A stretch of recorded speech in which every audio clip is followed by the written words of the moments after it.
Et ben là, on est au moment de l'after podcast. C'est le moment où on est un peu plus détendu, on peut parler plein de sujets. Il y en a un qu'on n'a pas trop abordé, mais qui a été excessivement bénéfique pour toi, c'est le moment du Covid. En fait, il y a plein de gens pour qui ça a été catastrophique. Il y a toute une partie de la population, dont je fais partie, pour qui ça a été bénéfique. Est-ce que tu peux nous expliquer en quoi ça a été bénéfique pour toi, le Covid ? En fait, moi, j'avais longtemps à l'esprit de vendre mes formations, mes cours que je donnais à l'université, de les vendre sous format digitalisé. Et puis bon, j'avais toujours un autre truc de mieux à faire, tu vois. Là, le Covid arrive. Même nous, les athlètes pros, on a eu une dérogation, mais à un moment donné, il a fallu rentrer. Donc, je me suis retrouvé à la maison. Je dis, bon, bah alors là, si je le fais pas maintenant, je le ferai jamais. Donc, d'une manière extrêmement artisanale, j'ai filmé, je me suis filmé en train de parler devant un keynote, quoi, tu vois. Je l'ai enregistré, je l'ai mis sur ma chaîne YouTube en non répertorié, tu vois, c'est le truc, ne peut pas faire plus simple. Hein. Et sur Facebook, j'ai mis mon truc PayPal, mon lien PayPal que j'avais pour acheter des conneries, et j'ai fait un petit baratin. Et je dis, dans le pire des cas, ça m'aura mis à jour sur le cours en question et tout. Et puis je l'ai vendu en disant voilà un petit prix, et puis, mais pas trop petit. Je me suis dit quand même tant qu'à faire. Et là, silence gêné, quoi. Je vois apparaître. Tu vois les notifications sur ton téléphone. Ouais, le grand classique. Tu vois, c'est quoi ce la délire ? première fois que ça t'arrive, t'es un peu perturbé, quoi. Et puis voilà, je me suis dit c'est le Covid, gna. Mais attends, je vais vite faire le deuxième là parce que je vais vérifier. J'ai fait le deuxième, j'ai fait le troisième, et en fait ça s'est pas démenti. Bon, le Covid a duré longtemps, tu vois. Donc j'ai eu le temps de tester beaucoup de choses. Et c'est à ce moment-là, je me suis dit, ah oui, quand même. C'est-à-dire que j'avais sous-considéré la place que prenait Internet dans la vie des gens. Donc, je pense qu'en fait, si tu es un être humain qui a une passion dans la vie, cette passion, elle est forcément partagée par plein d'autres êtres humains. C'est arithmétique, tu vois.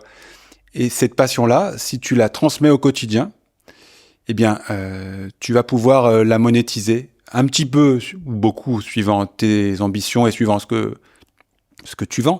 Mais en fait, c'est pas possible que d'accompagner les gens au quotidien sur un sujet, mais n'importe quoi, hein, tu vois. T'es passionné de fromage, je suis sûr qu'il y a des influenceurs fromagers, c'est des tueurs. Hein. C'est certain. C'est sûr et certain. Donc tu vois, tous les jours, tu racontes des trucs sur le fromage. Tu vois, c'est un peu marrant ce que je te raconte. Et puis un jour, tu lances ton Munster, je suis sûr que t'en vends, quoi. Tu vois, je prends des exemples un peu cons, mais je suis sûr que t'en vends, tu vois. Et ça, pour tous les sujets du monde, si ça t'intéresse toi, ça intéresse les autres quelque part. Et ce quelque part, maintenant, tu peux le choper.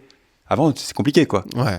Donc, tout ça pour dire que si ça était possible pour moi, à des degrés divers, tous qui nous regardez ou qui nous écoutez, si vous mettez du temps, même pas d'argent, quoi, du temps pour donner au quotidien aux autres, vous le monétiserez, c'est pas possible autrement. Et est-ce que le Covid, ça a fait, pour toi, ça a fait un boom et c'est redescendu, ou ce boom est devenu un peu ta réalité ? Alors, c'est redescendu un petit peu, mais ça reste... oui, c'est redescendu un petit peu quand même. Mais ça reste, en fait, il y a une zone qui est maintenue si toi, tu maintiens tes efforts de l'autre côté. Parce qu'il y a plein de gens qui ont cru qui ont eu une croissance exponentielle sur plein de sujets, qui ont cru que le Covid, les sujets, les chiffres Covid étaient potentiellement la nouvelle réalité de leur entreprise, et qui ont c'est pas possible, je pense pas. Bah, en fait, ce qui est rigolo, c'est qu'il y en a beaucoup qui ont cru comme si c'était un acquis ou une nouvelle réalité qui voulait... je connais des gens qui ont fait des millions et qui aujourd'hui, au lieu de faire 1 million, ne font plus que, je dis n'importe quoi, ne font plus que 500 000, et ils sont dégoûtés. Et en fait, il y a une sorte de travail de prépa physique, de prépa mentale pour le coup, si on reste dans ton contexte. En fait, c'est parce que tu as fait un chrono médaille d'or que tu vas le faire tous les jours. Que tu vas le faire tous les jours. En fait, c'est exactement ce que tu as imaginé qui allait... C'est bon, tu as fait une perf. En fait, c'était une perf dans un contexte précis, dans un moment précis, dans un contexte précis. Le contexte évolue. Tu vas peut-être pas refaire ton score aux 100 mètres parce que tu l'as fait une fois. Il y a plein de gens Ah oui. J'en ai plein. J'ai encore le sujet de 2-3 ans plus tard, maintenant 2 ans plus tard, 3 ans plus tard, bientôt, où ils se sont dit, mais en fait, putain, les résultats qu'on avait quand même au moment de cette période-là, putain, aujourd'hui, on a, allez, 200, la moitié 300 moins. 000. en moins par rapport à avant, et c'est excessivement dur à vivre. Je voulais savoir si ça s'était arrivé aussi également. Le curseur est redescendu, mais déjà, j'allais dire encore heureux. T'imagines bien, tout le monde est coincé à la maison devant sa tablette ou devant son téléphone. Le jour où les gens vont quand même ressortir, ils vont ressortir. Certes, ils vont passer quand même plus de temps devant leur tablette qu'avant, mais ils vont lever le pif de leur tablette. Je comprends pas que les gens aient pas anticipé. Plein. Et encore aujourd'hui, il y a des gens qui ont, alors il y a les restaurateurs qui ont pris une claque monumentale. Eux, ils ont pris 0, tu vois. Il y a des gens qui ont eu leur croissance exponentielle et ils ont cru que c'était leur nouvelle réalité. Ouais. Et là, il y a la nouvelle. Ils ont vendu la Lamborghini du coup. Ils ont vendu la Lamborghini, ils ont rendu les chaussures. Ça a été dur. En fait, ils ont dû se réapproprier leur réalité en disant putain, en fait, ils avaient le fantasme de si ça a été possible une fois, je peux peut-être retourner à ce type de résultat. Par contre, après, ce qui est possible, c'est que l'effet contextuel, si derrière toi tu redoubles d'efforts, tu vas pouvoir peut-être maintenir mais enfin, il faut pas s'imaginer que le contexte va rester le même. En fait, le problème, la perception et la représentation que les gens ont eu, c'est qu'ils n'ont pas eu l'impression d'avoir fait plus pour obtenir plus de résultats. Ils n'ont pas fait plus. C'est juste que tout le monde était collé devant. Et sauf que, par contre, pas trop entre guillemets. Juste un peu comme toi, un peu une différence. Genre, avant, j'en faisais un peu. Là, je vais en faire un petit peu plus. Je vais faire des vidéos, je vais faire des choses. Je vais avoir un effet. Et ils se sont imaginés que le degré d'effort par rapport au résultat exponentiel que ça a créé, potentiellement, c'est reproductible. Mais sauf que ça a marché dans un contexte précis et que le contexte revient, entre guillemets, dans un contexte normal. Et là, ils se disent, putain, en fait, faut bosser pour réussir à faire le million ou retrouver ces millions. Bosser, ouais. Et là, les gens sont mentalement, c'est un peu comme une sorte de trouble post-traumatique putain, en fait, j'arriverai peut-être jamais à retourner à ce type de résultat, tu vois. Bon, tant bien même. Toi, t'as pas eu ce sujet-là, ce qui est génial, parce qu'il y en a beaucoup, ça a été. Déjà, moi, je trouvais ça indécent, quoi. Ouais. Et je continue à penser que gagner autant d'argent dans ces conditions-là, c'est pas indécent, mais enfin, quand tu viens du monde d'avant, tu sais ce que ça représente gagner plusieurs milliers d'euros par mois. Tu vois, plusieurs milliers d'euros par mois net, c'est ce que font les cadres, tu vois, sup, ça rigole pas quand même. Ouais.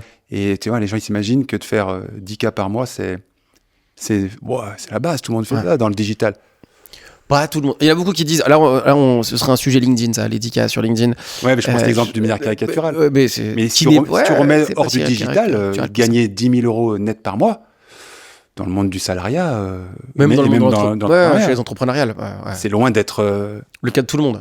C'est loin d'être facile, quoi. Moi, il y a un sujet que j'aimerais qu'on aborde, que je pense que on n'a pas dit en off, ou on n'a pas évoqué sur ce sujet. T'as fait un changement de vie de fou à 45 ans. Vraiment, genre peut-être que là-dessus c'est pas forcément sujet pour toi. Moi, je connais plein de gens de 45 ans qui ont du mal à utiliser Instagram. Ouais. Toi, tu crées un business sur le digital. Je vais dire à ton âge, mais en tout cas, tu vois ce que je veux dire ? Ouais, je suis pas natif, quoi. Je trouve que c'est une perf de malade. Franchement, pour de vrai, Et puis dans un domaine très technique, où il y a beaucoup de concurrence, où genre, il faut être... Il y a des jeunes, tu vois, genre, il y a un truc sur l'image. Et en plus, moi, je consomme pas, quoi. Et tu consommes pas. Donc, en fait, c'est pas compliqué, hein. Je me suis fait aider, quoi. Ouais. C'est-à-dire que quelqu'un qui m'a appris même le marketing, tu vois, maintenant je te parle d'une page de vente comme si c'était naturel. Il y a encore quelques années en arrière, c'était tout sauf naturel, quoi. Tu vois, un prospect, mais qu'est-ce que c'est un prospect ? Moi, je vois un prospectus, un truc dans la boîte aux lettres, tu vois. Mais un prospect, c'est quoi ? Enfin, tout ça, tous les termes de l'entrepreneuriat, même / digital, sont des termes communs, mais qui ne l'étaient pas. Donc, c'est pas compliqué. Moi, j'ai fait une bonne rencontre. Enfin, c'est pas par hasard qu'on fait des rencontres. Et cette personne-là, elle m'a expliqué, qui est devenue mon associé, elle m'a expliqué tout, quoi. Putain, c'est génial. Et puis après, j'ai recruté pendant un peu moins d'1 an une community manager qui m'a aidé aussi à comprendre plus en profondeur le système. Voilà, tout simplement. À un moment donné, quand on comprend pas quelque chose, il faut mettre un petit billet pour que quelqu'un te l'explique, sinon tu galères, quoi. Ouais, mais t'as eu la lucidité de te le dire. Il y a plein de gens qui sont même pas, qui sont beaucoup plus jeunes. Ouais, mais enfin bon, si tu as 25 piges et que tu comprends rien à réseau... ouais, mais t'as raison. Moi, quand j'étais encore prof à la fac, je me suis rendu compte que les gens en face de moi, ils avaient 20 ans de moins. C'était des consommateurs, mais de base. Ouais. Et quand il fallait, par exemple, prends ton ordi et fais-moi un fichier Excel. Ouais. En fait, vous êtes encore plus neuneux que ma mère, quoi. Ma mère, elle est sur TikTok. Ouais, elle regarde des vidéos de chats et... Non, je te jure. Mais en tout cas, c'est possible, à 80 piges, quoi. Ouais. Donc, en fait, tu mets un petit billet ou... C'est pas compliqué, quoi. T'as quelle vision sur ta génération aujourd'hui par rapport à ce qui se passe, les réseaux sociaux, peut-être ton entourage en fait, il y a une grosse partie des gens de ma génération qui comprennent pas les codes, quoi. Pour moi, les réseaux sociaux, c'est du catch. C'est-à-dire un match de catch, c'est une performance de dingue. Hein. Les mecs, ils font 2 mètres 120 kilos, ils font des bonds de fou. Hein. Et puis ils se mettent des shoots quand même de temps en temps. Mais c'est un spectacle scénarisé, préparé, ils se dopent, ils trichent. Tu vois, donc si tu lis les réseaux sociaux avec ta grille, le catch, c'est un vrai sport, ils font tout, et puis ils savent pas, ils se mettent des coups de chaise sur la tête, mais ils sont pas morts. Tu vois, tout le monde sait que le catch, c'est truqué, mais c'est un super spectacle. Si tu lis les réseaux sociaux comme ça, tout va bien. Mais si tu les lis au premier degré, et c'est ce que fait ma génération, lis au premier degré. Oh, regarde ce qu'il dit pour commencer sa vidéo, il dit un gros mot. Oui, j'aimerais bien que les gens y restent un petit peu, donc je les accroche. Bon, un gros mot, c'est pas la meilleure idée du siècle. Tu vois, je fais une accroche forte, un peu caricaturale. Un hook. J'essaye de capter l'attention des gens, mais c'est disproportionné, mais parce que c'est l'exercice de style qui l'impose. Mais si tu le lis en sachant ça, tout roule, tu vois, tu souris et t'écoutes la suite. Mais si tu le lis en te hérissant, en disant, c'est plus compliqué que ça. Hein. Ah oui, mais t'es en train d'écouter un reel qui dure 1 minute, quoi. Donc, comment veux-tu que je fasse? Je vais pas t'expliquer, je vais pas t'écrire un bouquin comme ça, quoi. Donc, les gens lisent les réseaux sociaux les vieux, avec la mauvaise grille, au premier degré, donc ils comprennent rien, donc ils s'énervent, donc c'était mieux avant, le monde était mieux avant. Mais non. Le monde est ce qu'il est, quoi, tu vois. C'est Orelsan qui dit dans une de ses punchlines, qui dit la génération d'avant dit toujours que l'autre est débile, quoi, ou tu vois, genre, alors que j'avais un débat là-dessus avec une de mes potes qui me disait ça part en déchéance, et j'avais les jeunes, comme toutes les générations te disent ça, quoi. Et je la regarde, je fais, tu es en train de passer du côté obscur, tu es en train de parler du côté obscur là.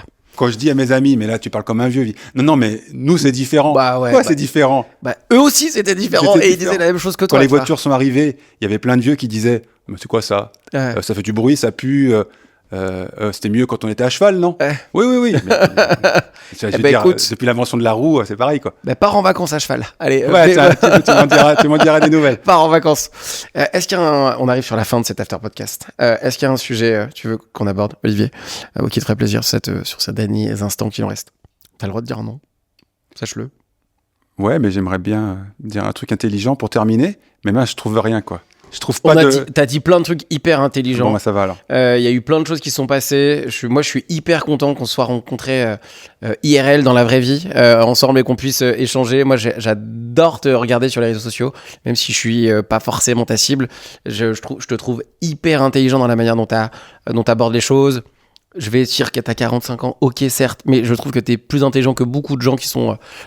alors, intelligent, t'as compris qu'il y avait des contextes, et que le contexte, fallait s'adapter au contexte plutôt qu'essayer de le combattre en disant c'était mieux avant.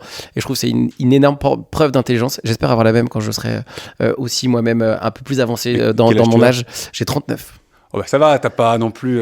Ben non, mais je m'approche du tien, en fait. Hein. Ouais, tu t'approches dangereusement. Le 25-26, ça commence à faire loin. Mais en tout cas, merci infiniment pour cet échange, et je te dis à très vite, Olivier. À bientôt, Roger. Merci beaucoup. Merci d'avoir regardé cet épisode, j'espère qu'il t'a plu. Si tu as envie de passer de entrepreneur à high value entrepreneur, n'hésite pas à me contacter, les liens sont dans la description. On se retrouve la semaine prochaine pour un nouvel épisode. Merci et à très vite.